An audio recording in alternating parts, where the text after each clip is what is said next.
नमस्कार, मैं हूं आपके साथ सोनम सिंह और आप देख रहे हैं के न्यूज। वक्त हो गया है देश की बात में, और देश की बात में हम बात करेंगे दिल्ली में मैराथन और लोकसभा पर मंथन की। आपको बता दें कि दिल्ली में मैराथन और लोकसभा के मंथन पर हम चर्चा करेंगे। बीजेपी मुख्यालय में केंद्रीय चुनाव समिति की बैठक की गई। प्रधानमंत्री नरेंद्र मोदी, गृह मंत्री अमित शाह बैठक में शामिल हुए। रक्षा मंत्री राजनाथ सिंह भी चुनाव समिति की बैठक में शामिल हुए। CM Yogi Adityanath, deputy CM Brajesh Pathak भी इस बैठक में शामिल हुए थे। बीजेपी केंद्रीय चुनाव समिति की बैठक में 4 घंटे तक मंथन चला। 17 राज्यों की 155 लोकसभा सीटों पर चर्चा की गई। आपको बता दें कि एक से दो दिन में पहली लिस्ट बीजेपी की तरफ से लोकसभा प्रत्याशियों की जारी की जा सकती है। बीजेपी शासित राज्यों में सीएम भी मीटिंग के लिए हिस्सा लेने पहुंचे थे। लोकसभा चुनाव के लिए 17 राज्यों की 155 सीटों पर कैंडिडेट की लिस्ट का मंथन किया गया और 1 से 2 दिन में कैंडिडेट्स का ऐलान किया जा सकता है। पीएम नरेंद्र मोदी, गृह मंत्री अमित शाह के नाम हो सकते हैं। 2019 के लोकसभा चुनाव में पार्टी की हारी हुई सीटों पर भी इस बैठक में मंथन किया गया। किस तरह की रणनीति इस पर बना करके लोकसभा चुनाव में आगे की रणनीति तय की जा सकती है, उस पर भी इस बैठक में चिंतन और मंथन किया गया।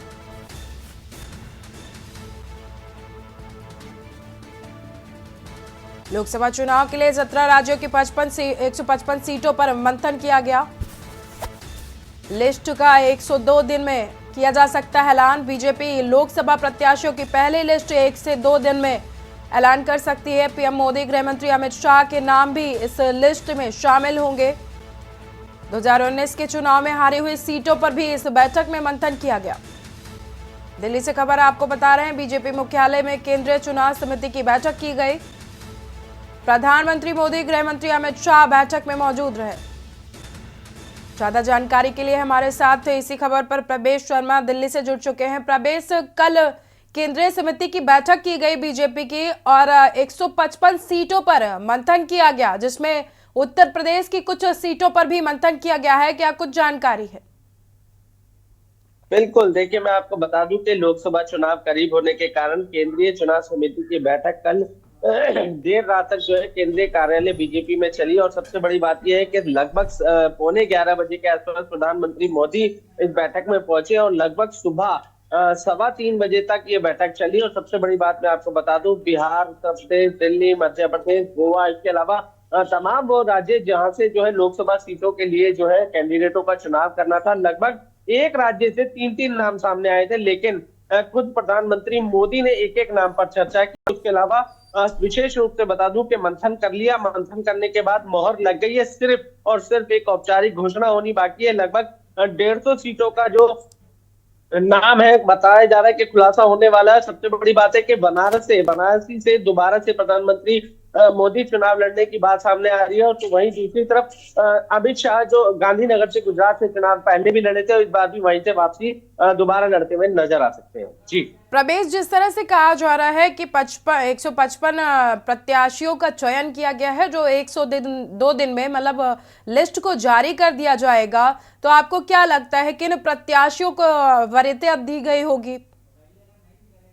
देखिए मैं साफ तौर पर आपको बता दूं, प्रधानमंत्री मोदी के सामने जो है हर राज्य से लोकसभा की एक सीट के लिए कम से कम 3 नाम सामने आए थे, जिसमें 3 में से एक कैंडिडेट को चुनाव करना था, जिसको लेकर जेपी नड्डा, गृह मंत्री और खुद प्रधानमंत्री मोदी तीनों ने आपस में मंथन किया। सबसे बड़ी बात सामने निकल कर आ रही है, उन तीनों नामों में सबसे ज्यादा प्रधानमंत्री मोदी ने चुनाव करते वक्त इस बात का विशेष रूप से ध्यान दिया गया है कि जो कैंडिडेट है वो बीजेपी के लिए किस तरीके की मेहनत करेगा, किस प्रकार की मेहनत करता है और क्या उसका जुड़ाव है। सबसे बड़ी बात है कि कैंडिडेट को लेकर बड़ा ही मैं सीधे तौर पर कहूं मंथन किया गया है। मंथन करने के बाद क्योंकि आंकड़ा जो है 400 को पार करना है, तो प्रधानमंत्री मोदी ने पूरी तरीके से मंथन किया। लगभग सुबह 3:15 बजे तक एक एक सीट पर उन्होंने विशेष रूप से बता दूं चुनाव किया। विशेष रूप से उसमें एक रणनीति तैयार की, रणनीति तहत जो है एक नाम को फाइनल किया। और जिसके बाद प्रधानमंत्री मोदी लगभग 3:15 बजे बीजेपी कार्यालय से निकले। और उसके बावजूद आज मैं आपको साफ तौर पर बता दूं, प्रधानमंत्री मोदी लोकसभा चुनाव के लिए जो है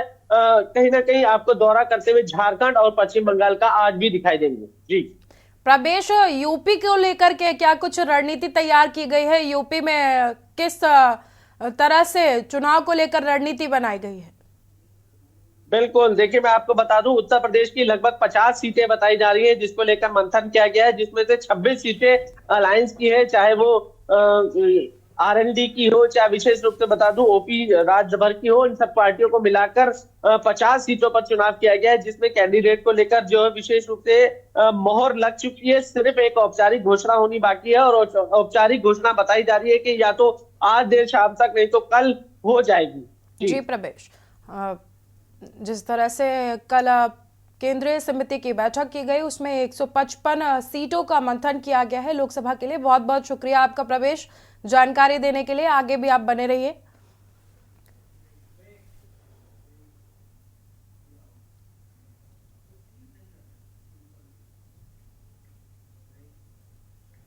फिलहाल वक्त हो गया एक छोटे से ब्रेक का। ब्रेक के बाद जल्द हाजिर होते हैं। आप देख रहे हैं के न्यूज, खबरों का सारथी। ब्रेक के बाद फिर से स्वागत है आप सभी का और हम बात करेंगे नहीं मिली राहत, मिली सिर्फ मोहलत की। तो दिल्ली में अकबर नगर ध्वस्तीकरण में याचिका को राहत नहीं मिली है। 4 मार्च 2024 तक कब्जा हटाए जाने का सुप्रीम कोर्ट की तरफ से भी अब आदेश दे दिया गया है। लखनऊ में अवैध निर्माण पर एलडीए कर रहा है कार्रवाई। याचिकाकर्ता को सुप्रीम कोर्ट से कोई राहत नहीं मिली है। सरकारी जमीन पर आवासीय निर्माण अनाधिकृत है, सुप्रीम कोर्ट ने कहा। 4 मार्च तक की मध्य रात्रि तक अपना निर्माण हटाएं, सुप्रीम कोर्ट की तरफ से आदेश जारी किया गया।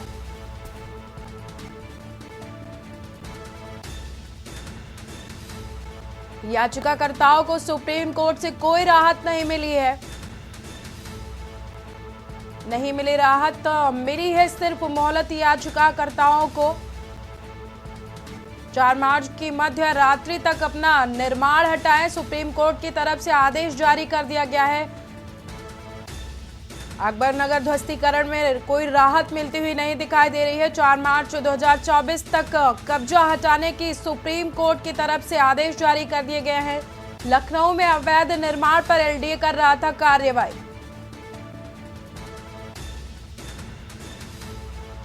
याचिकाकर्ताओं को सुप्रीम कोर्ट से कोई राहत नहीं मिली।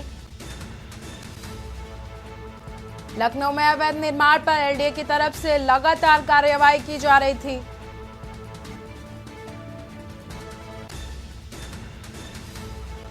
बड़ी खबर आपको बता रहे हैं, सरकारी जमीन पर आवासीय निर्माण अवैध निर्माण को हटाने के लिए सुप्रीम कोर्ट ने भी आदेश जारी कर दिया है। 4 मार्च की मध्य रात्रि तक अवैध कब्जा हटाने के सुप्रीम कोर्ट से आदेश जारी किए गए हैं। अकबर नगर में ध्वस्तीकरण की कार्रवाई चल रही थी। अकबर नगर के याचिकाकर्ताओं को सुप्रीम कोर्ट से भी कोई राहत नहीं मिली।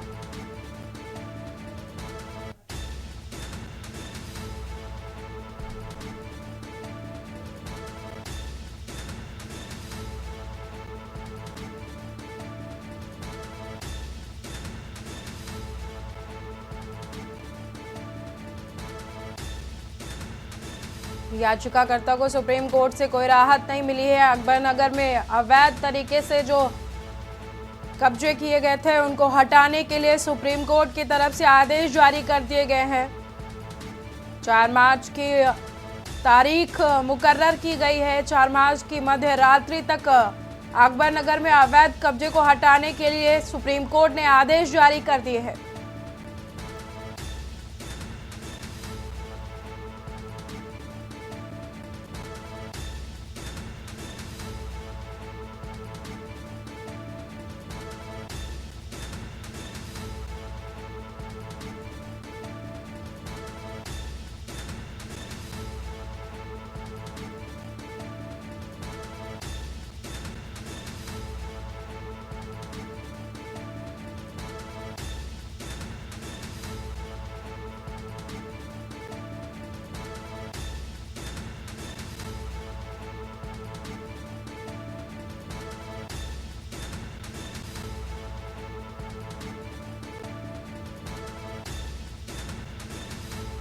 चार मार्च 2024 तक अवैध कब्जा हटाने के लिए सुप्रीम कोर्ट की तरफ से आदेश जारी। लखनऊ में अवैध निर्माण पर एलडीए कर रहा था कार्रवाई। याचिकाकर्ताओं को सुप्रीम कोर्ट से कोई राहत नहीं मिली।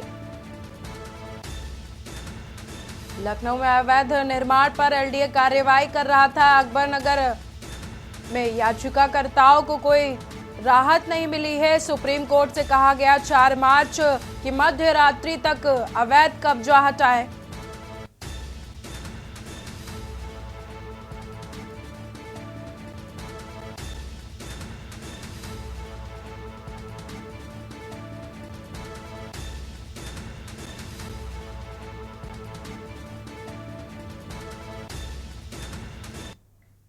रुकते हैं एक छोटे से ब्रेक के लिए।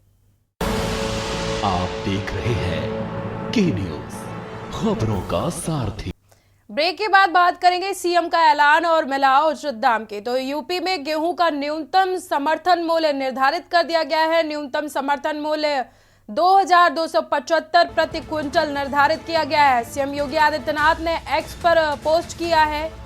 गेहूं का मूल्य भुगतान 48 घंटे के भीतर किया जाएगा। किसानों के आधार लिंक खाते में पहुंचेगी रकम। बटाईदार किसान भी इस साल पंजीकरण करा सकेंगे। 1 मार्च से 15 जून तक होगी गेहूं की खरीद।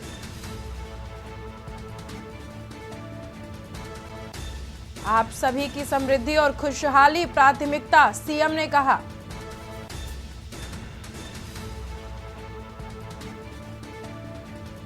यूपी में गेहूं का न्यूनतम समर्थन मूल्य निर्धारित कर दिया गया। सीएम योगी का ऐलान।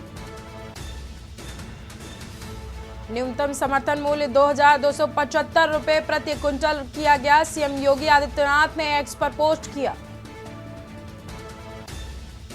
गेहूं का मूल्य भुगतान 48 घंटे के अंदर होगा। सीएम योगी ने कहा किसानों के आधार लिंक खाते में पहुंचेगा पैसा।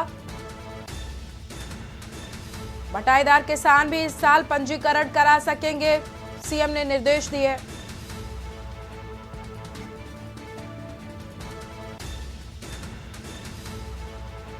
सभी की समृद्धि और खुशहाली प्राथमिकता, सीएम योगी आदित्यनाथ ने कहा।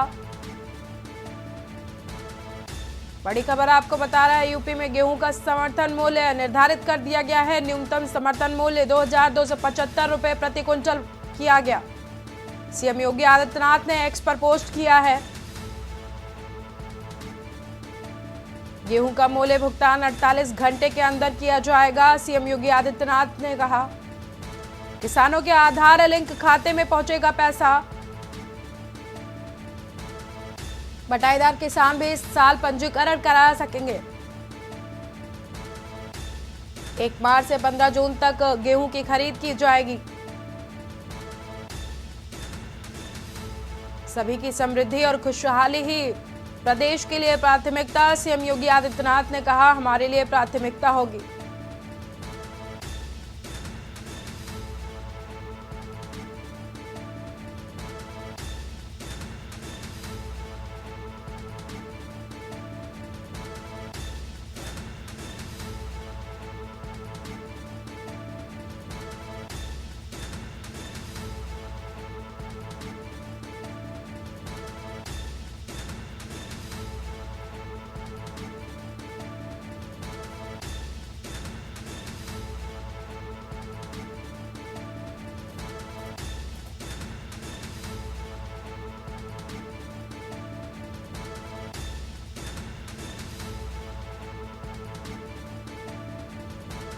यूपी में गेहूं का न्यूनतम समर्थन मूल्य तय कर दिया गया है।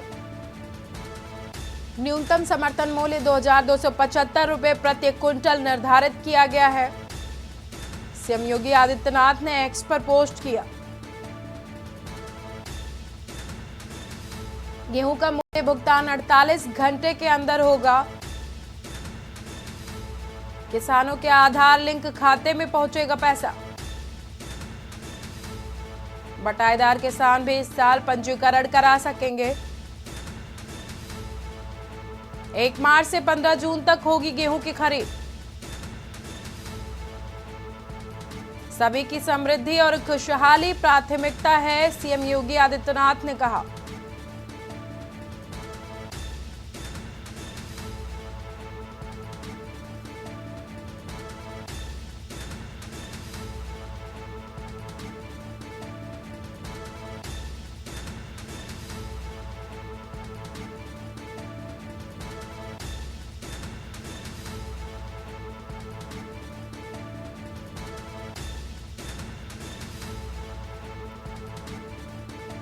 लोकसभा चुनाव से पहले सीएम योगी आदित्यनाथ ने यूपी के किसानों को बड़ी खुशहाली दी है। गेहूं का न्यूनतम समर्थन मूल्य तय कर दिया गया है 2275 रुपये प्रति क्विंटल के हिसाब से। अब गेहूं को खरीदा जाएगा। न्यूनतम समर्थन मूल्य निर्धारित कर दिया गया है। 1 मार्च से 15 जून तक गेहूं की खरीद की जाएगी।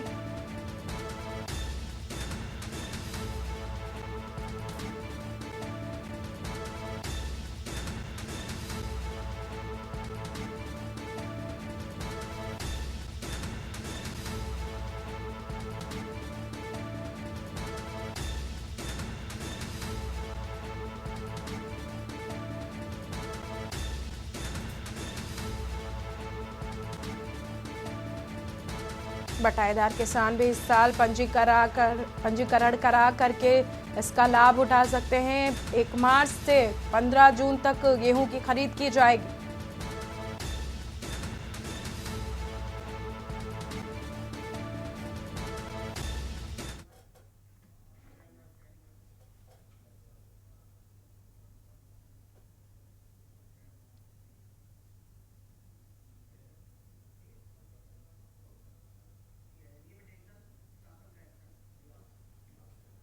अब हम बात करेंगे एलडीए में टेंशन और शासन का एक्शन की। आपको बता दें कि एलडीए में इस वक्त टेंशन दिखाई दे रही है।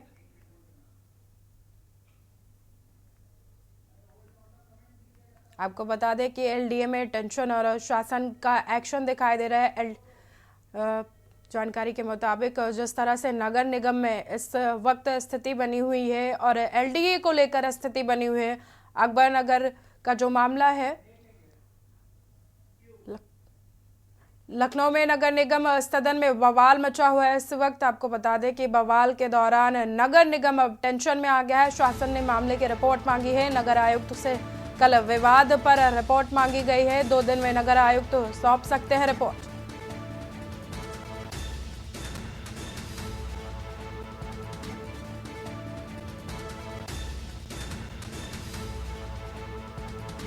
दो दिन में नगर आयुक्त सौंप सकते हैं रिपोर्ट। नगर निगम सदन में बवाल के बाद नगर निगम में टेंशन दिखाई दे रही है। शासन ने मामले की रिपोर्ट मांगी है। नगर आयुक्त से कल हुए विवाद पर रिपोर्ट मांगी गई है। शासन की तरफ से नगर आयुक्त से 2 दिन के भीतर रिपोर्ट सौंपने की बात कही गई है। एलडीए पर शासन एक्शन मोड में दिखाई दे रहा है। शासन ने विवाद मामले में 2 दिन के भीतर नगर आयुक्त से रिपोर्ट मांगी है।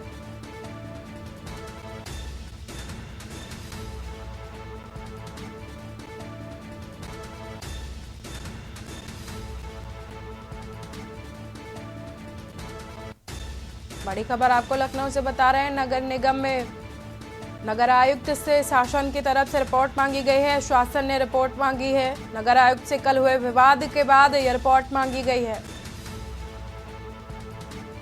2 दिन में नगर आयुक्त सौंप सकते हैं रिपोर्ट। लखनऊ नगर निगम में कल सदन में बवाल हुआ था, जिसके बाद शासन एक्शन मोड में दिखाई दे रहा है।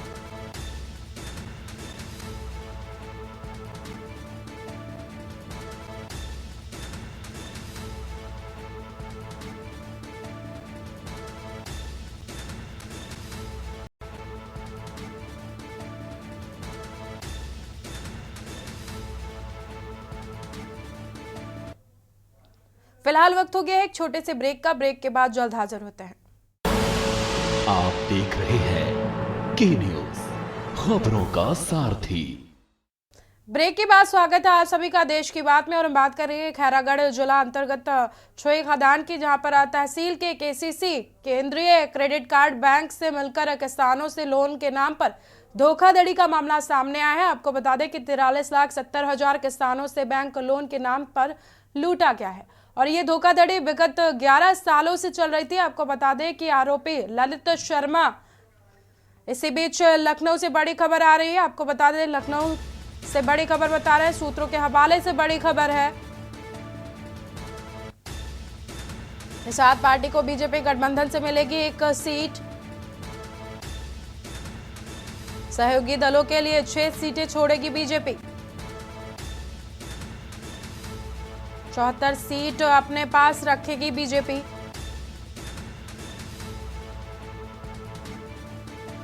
सहयोगी दलों के लिए 6 सीटें छोड़ सकती है बीजेपी। 74 सीटें अपने पास रखने की बात सामने है। आरएलडी अपना दल एस को 2-2 सीट दे सकती है बीजेपी। एसबीएसपी निषाद पार्टी को 1-1 सीट मिलने की संभावना। लखनऊ से खबर आपको बता रहे हैं, सूत्रों के हवाले से बड़ी खबर है। निषाद पार्टी को बीजेपी गठबंधन में सीट दे सकती है।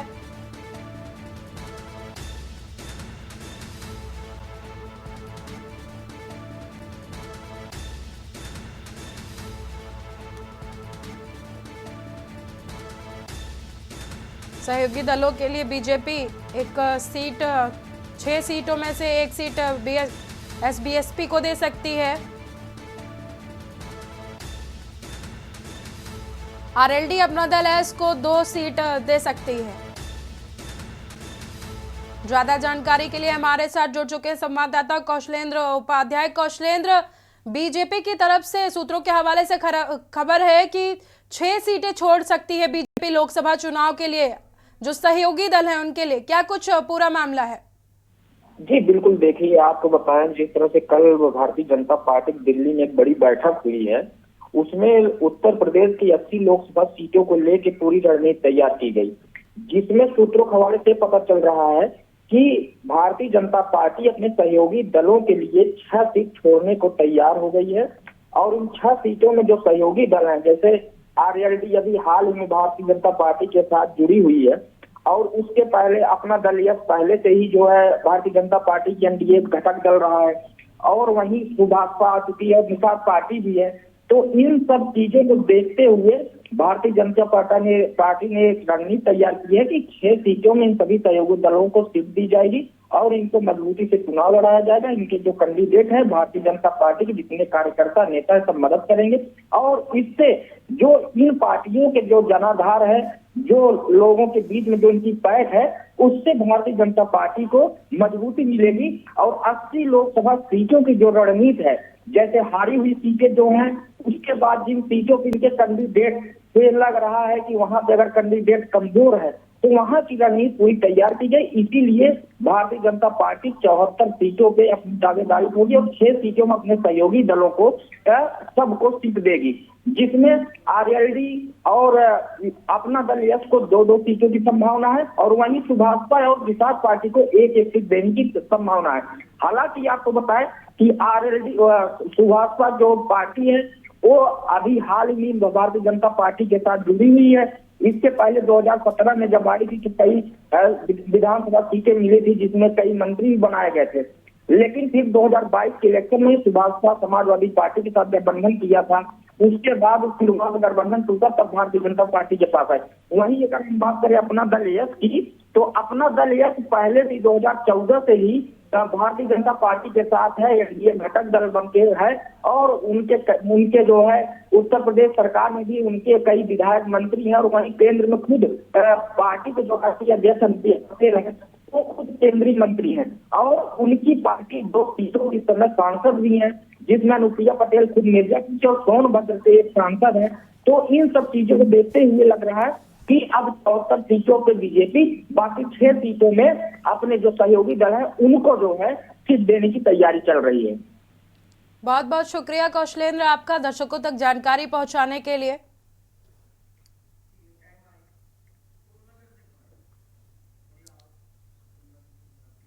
इसी बीच सोनभद्र से खबर सामने आ रही है। आपको बता दें कि सोनभद्र से खबर सामने आ रही है, संदिग्ध परिस्थितियों में ट्रेलर में लगी है आग,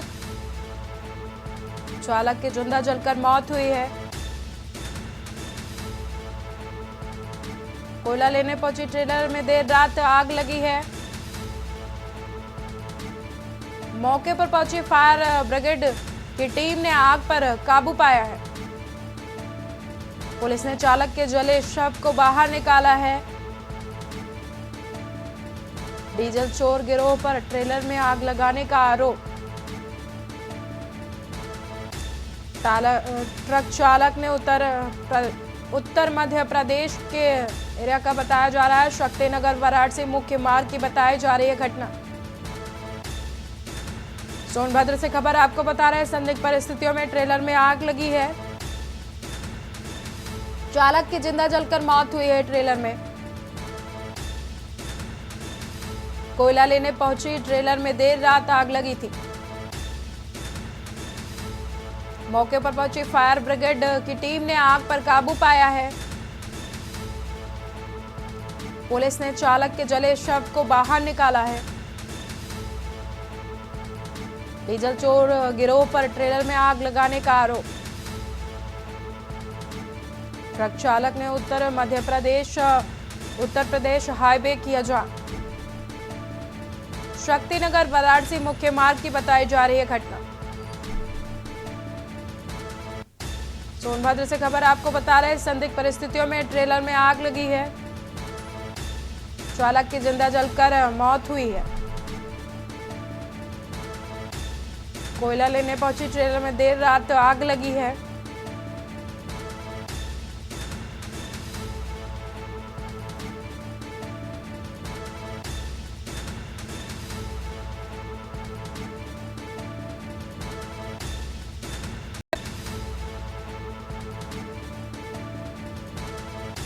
ज्यादा जानकारी के लिए हमारे साथ जुड़ चुके हैं संवाददाता अरविंद दुबे। अरविंद, कल देर रात ट्रेलर में आग लगी है जिसमें एक चालक की जलकर मौत हो गई है, क्या कुछ मामला है पूरा? बता दें कि यह पूरा मामला वाराणसी शक्तिनगर राजमार्ग के शक्तिनगर थाना क्षेत्र का है। बता दें कि सीमावर्ती थाना क्षेत्र है शक्तिनगर, कह सकते हैं कि सोनभद्र का आखिरी थाना है उस स्थान का सोनभद्र। यहाँ के बाद मध्य प्रदेश आरंभ हो जाता है तो कई और सीमाएं जुड़ी हुई हैं। अमूमन यहाँ पर सड़क दुर्घटनाओं का तो देखा जाता है, लेकिन ऐसे में यह संदिग्ध मौत कई सवाल खड़े करती है। बता दें कि बड़े पैमाने पर यहाँ पर कोयले का कारोबार उसी सड़क से किया जाता है जहाँ पर यह घटना हुई है। ड्राइवरों का आरोप है कि यहाँ पर कुछ चोरों द्वारा कहें या बल्कि कहें कि तेल चोर माफियाओं द्वारा इस घटना को अंजाम कथित तौर पर देने की बात सामने आ रही है। बहरहाल पुलिस महकमा स्थान पर पहुंच चुका है। वहां पर ड्राइवरों का विरोध अभी भी जारी है। ड्राइवरों का आरोप है कि ऐसे आरोपियों पर तत्काल कार्रवाई की जाए। आखिर इतनी बड़ी घटना हुई कैसे? मौके पर ही ड्राइवर की दर्दनाक तरीके से जलकर मौत हो गई है। यह पूरा मामला शक्तिनगर थाना क्षेत्र का है जहां के बाद मध्य प्रदेश आरंभ हो जाता है। तो आपको बता दें कि इस घटना के बाद से ही शक्तिनगर थाना की पुलिस मौके पर पहुंच चुकी है। अभी बहरहाल इस बात की पुष्टि हो नहीं सकी है कि आखिर यह आग लगी कैसे या लगाई गई है, लेकिन ड्राइवरों का साफ तौर पर आरोप है कि यह आग लगाई गई है और जो है इसी तरीके से चोरी के नियत से आग लगाई गई है। अब अभी तक पुलिस के द्वारा किसी तरह का बयान इस पूरे मामले पर नहीं आया है। जी, बहुत बहुत शुक्रिया आपका हमारे साथ जुड़ने के लिए और अपनी जानकारी को दर्शकों तक पहुंचाने के लिए। ट्रक चालक ने उत्तर प्रदेश मध्य प्रदेश हाईवे जाम किया है। शक्तिनगर वाराणसी मुख्य मार्ग की बताई जा रही है घटना।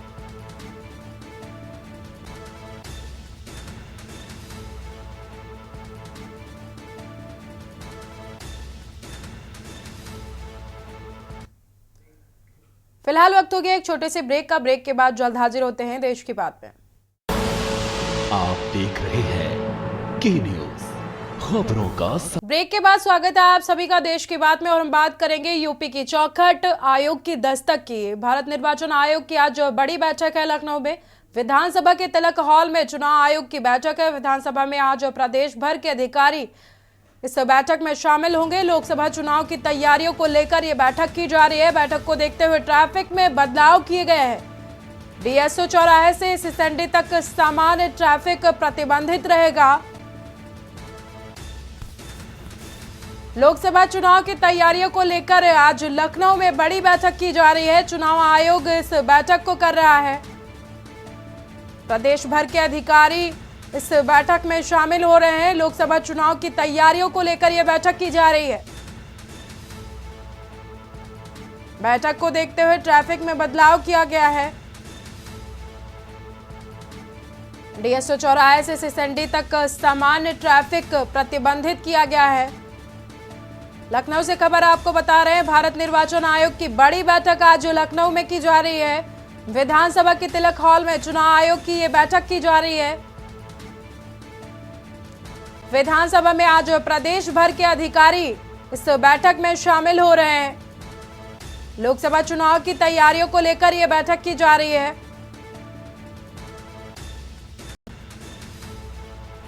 विधानसभा में आज प्रदेश भर के अधिकारी इस बैठक में शामिल होंगे।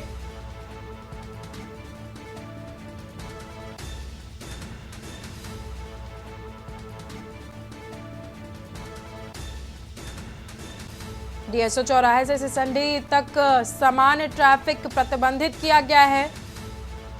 भारत निर्वाचन आयोग की बड़ी बैठक आज राजधानी लखनऊ में की जा रही है।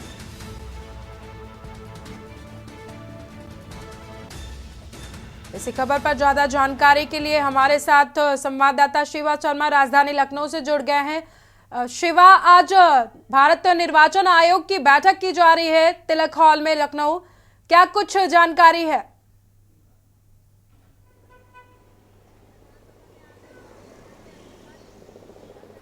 देखिए सोनम, चूंकि 3 दिवसीय दौरे पर है भारत निर्वाचन आयोग की टीम और 13 सदस्यीय टीम कल ही राजनीतिक दलों से मुलाकात कर चुकी है और आज उसका दूसरा दिन है। और लखनऊ का जो विधानसभा है उसके अंदर जो तिलक हॉल है, वो तिलक हॉल में कुछ ही देर पहले जो भारत निर्वाचन आयोग की 13 सदस्यीय टीम पहुंची है, उसने कॉफिल टेबल बुक का विमोचन किया है। और उस विमोचन के बाद जो तमाम उत्तर प्रदेश के एसपी है, डीएम है, वहाँ के जो आईजी रेंज है, एडीसी जोन अधिकारी है, उन सभी अफसरों से मुलाकात करेगी और ये मुलाकात का दौर तकरीबन 10 बजे के आसपास शुरू होगा और ये मुलाकात लगभग 3 से 3.5 घंटे की चल सकती है। उसमें तमाम तरीके की जो खामियां हैं उत्तर प्रदेश के अंदर लोकसभा चुनाव को लेकर के, उस बारे में उनसे वार्ता करेगी, उन पर सुझाव देगी कि आखिरकार उत्तर प्रदेश में जब लोकसभा चुनाव शुरू होगा तो उस पर किस तरीके काम करना होता है और भारत निर्वाचन आयोग की क्या गाइडलाइंस होती है।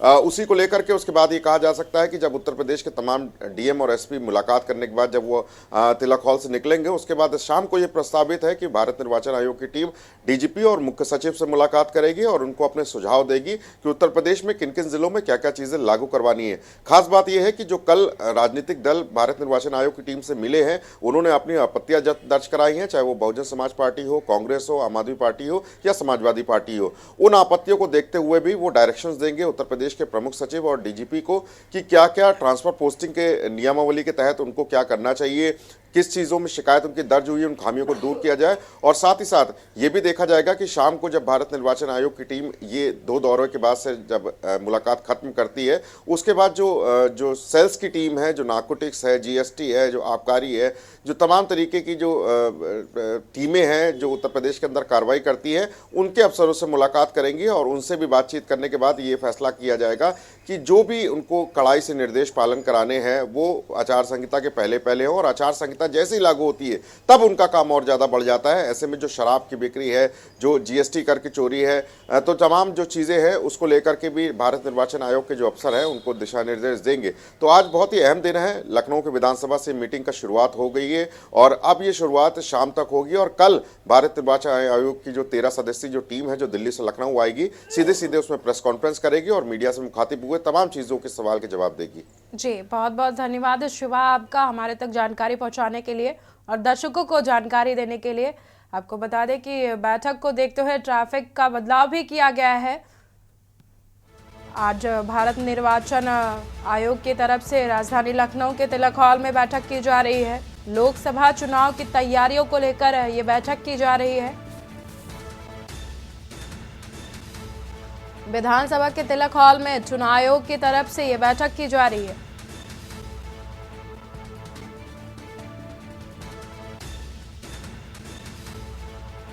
लोकसभा चुनाव की तैयारियों को लेकर बैठक की जा रही है। प्रदेश भर के अधिकारी इस बैठक में शामिल हो रहे हैं।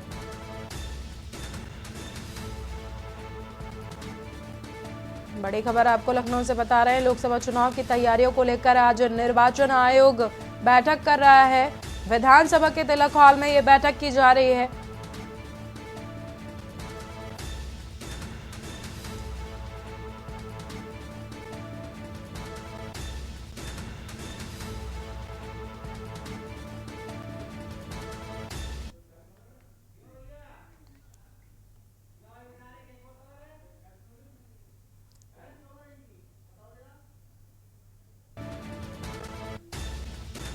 लोकसभा चुनाव की तैयारियों को लेकर बैठक की जा रही है।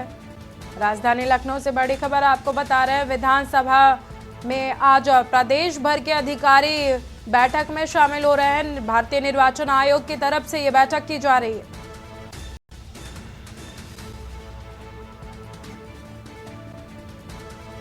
बैठक को देखते हुए राजधानी के ट्रैफिक में बदलाव किए गए हैं।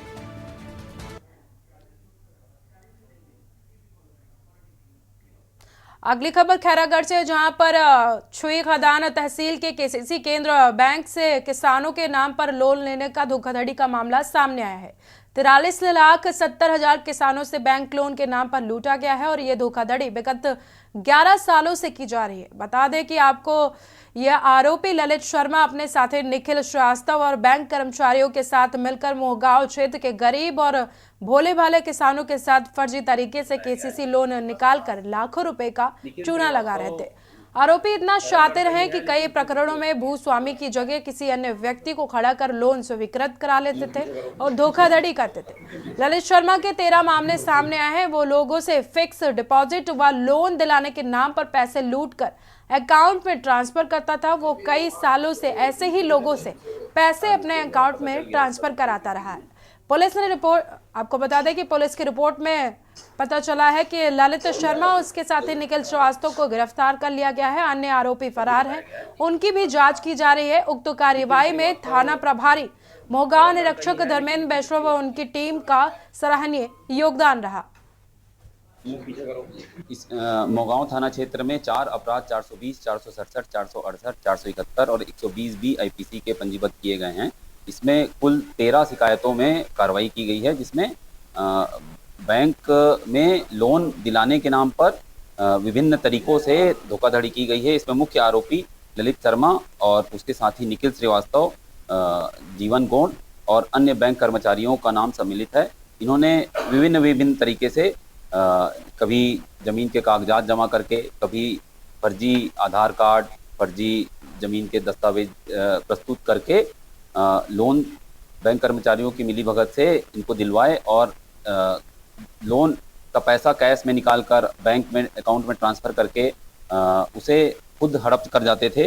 ग्रामीणों को जब जानकारी मिलती थी, जब बैंक लोन वसूली के लिए उनके पास नोटिस भेजता था। ऐसे 2013 से आज तक कुल 13 शिकायतें विभिन्न समय सीमा की प्राप्त हुई है और सभी में हमने कार्रवाई करते हुए मोडस ऑपरेंडी के हिसाब से 4 अपराध पंजीबद्ध किए गए हैं। छत्तीसगढ़ क्रिकेट संघ पहली बार T20 प्रीमियर लीग कराने जा रहा है। जून के पहले हफ्ते में होने जा रहे इस टूर्नामेंट में 6 टीमों के बीच मुकाबले कराए जाएंगे, जिसे लेकर संघ ने तैयारियां तेज कर दी हैं। आज आयोजित बैठक के लिए रूपरेखा जो है वो तैयार कर प्रेस कॉन्फ्रेंस रखी गई। आयोजकों का कहना है कि देश के ज्यादातर राज्य अपने स्तर पर T20 लीग कराते आ रहे हैं, इससे उन्हें काफी फायदा मिला है।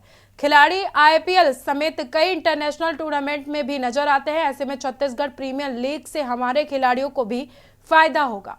टीम फ्रेंचाइजीज मैच के दौरान अपने पसंदीदा खिलाड़ी को शॉर्टलिस्ट कर सकते हैं। साथ ही इस टूर्नामेंट में केवल छत्तीसगढ़ क्रिकेट संघ से मान्यता प्राप्त ही खिलाड़ी भाग ले सकेंगे।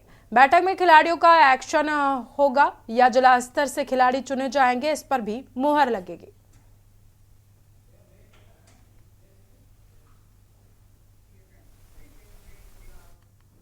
रुकते हैं एक छोटे से ब्रेक के लिए।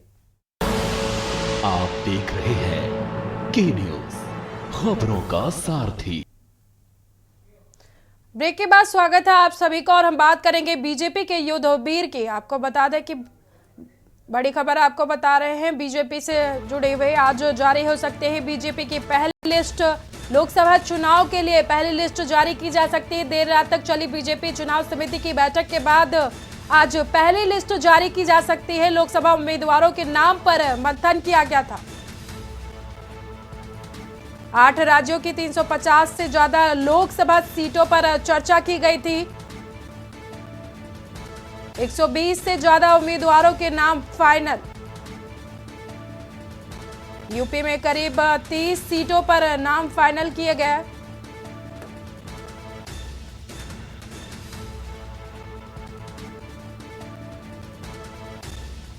रात 3:30 तक चुनाव समिति की बैठक चली। आज जारी हो सकती है बीजेपी की पहली लिस्ट।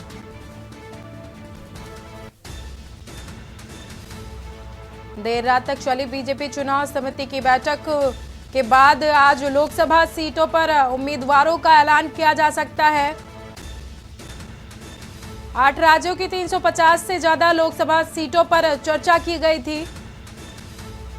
120 से ज्यादा उम्मीदवारों के नामों की घोषणा की जा सकती है।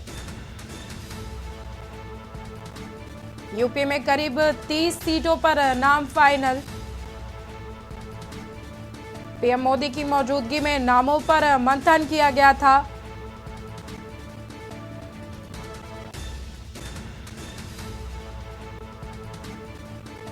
आज जारी हो सकता है बीजेपी के लोकसभा चुनाव के लिए पहला प्रत्याशियों का लिस्ट। देर रात तक चली बीजेपी चुनाव समिति की बैठक के बाद आज उम्मीदवारों के नाम पर मुहर लगेगी।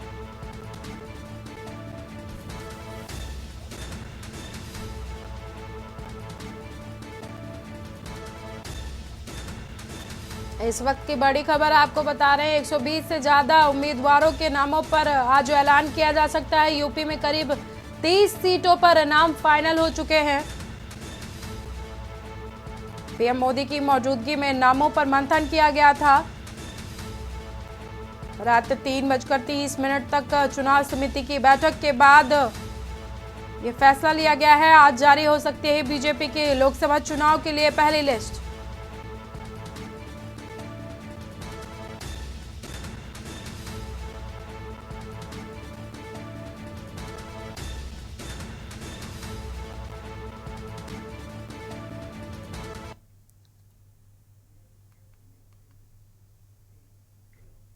राजधानी लखनऊ में जाकिर हुसैन ट्रस्ट पर ईडी का शिकंजा। पूर्व विदेश मंत्री सलमान खुर्शीद की पत्नी का है ट्रस्ट। लुइस खुर्शीद गनीपुर जोधपुर स्थित ट्रस्ट पर जांच। ट्रस्ट के खिलाफ दिव्यांग उपकरण घोटाले की जांच की जा रही है।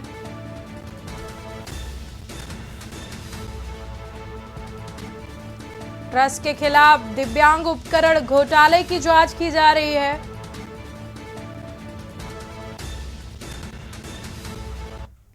राजधानी लखनऊ में डिप्टी एसपी लक्ष्मी सिंह चौहान के खिलाफ मुकदमा दर्ज किया गया है। सीबीसीआईडी ने सुशांत गोल्ड सिटी थाने में मुकदमा दर्ज कराया है। प्रोन्नति पाने के लिए तथ्य छुपाने के मामले में मुकदमा दर्ज किया गया है। कोऑपरेटिव सीआईडी आगरा में तैनात है लक्ष्मी सिंह।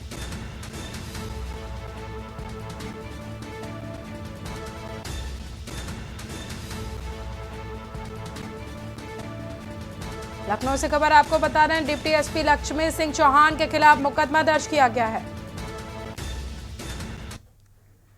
पीएम का वीडियो एडिट कर वायरल करने का मामला सामने आया है। ज्ञात के खिलाफ हजरतगंज थाने में मामला दर्ज किया गया है। आरोपित ने वीडियो से छेड़छाड़ कर बनाया था मीम। वजीर हसन रोड पर रहने वाले शिव मुनि सिंह पर मुकदमा दर्ज किया गया है। वजीर हसन रोड का रहने वाला बताया जा रहा है आरोपी शिव मुनि। लखनऊ से खबर आपको बता रहे हैं, पीएम का वीडियो एडिट कर वायरल करने का मामला सामने आया है। आरोपी के खिलाफ हजरतगंज थाने में मुकदमा दर्ज किया गया। आरोपी ने वीडियो से छेड़छाड़ कर मीम बनाया था। वजीर हसन रोड का रहने वाला है शिव।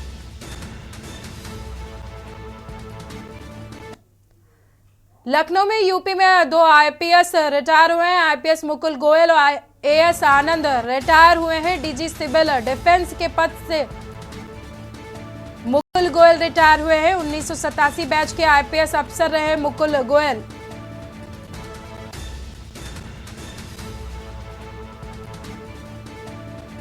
उन्नीस बैच के आईपीएस अफसर रहे मुकुल गोयल रिटायर हुए हैं।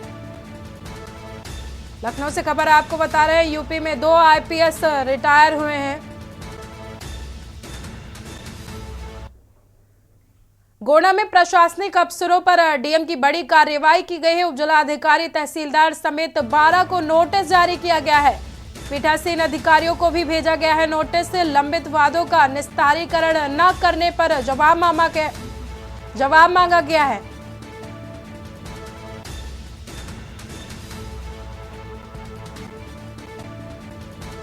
लंबित वादों का निस्तारण न करने पर जवाब मांगा गया है। पीठासीन अधिकारियों को भी नोटिस जारी किया गया है।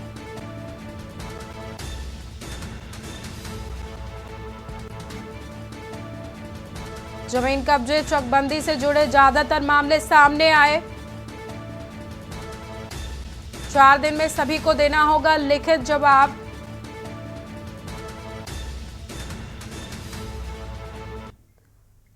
फतेहपुर में केंद्रीय मंत्री एस्कॉर्ट की गाड़ी दुर्घटनाग्रस्त हुई। हादसे में बाल बाल बचे हैं दारोगा और पुलिसकर्मी। असोथा नगर पंचायत से लौट रही थी केंद्रीय मंत्री की गाड़ी। साध्वी निरंजन ज्योति की एस्कॉर्ट गाड़ी का हादसे का शिकार हुई है।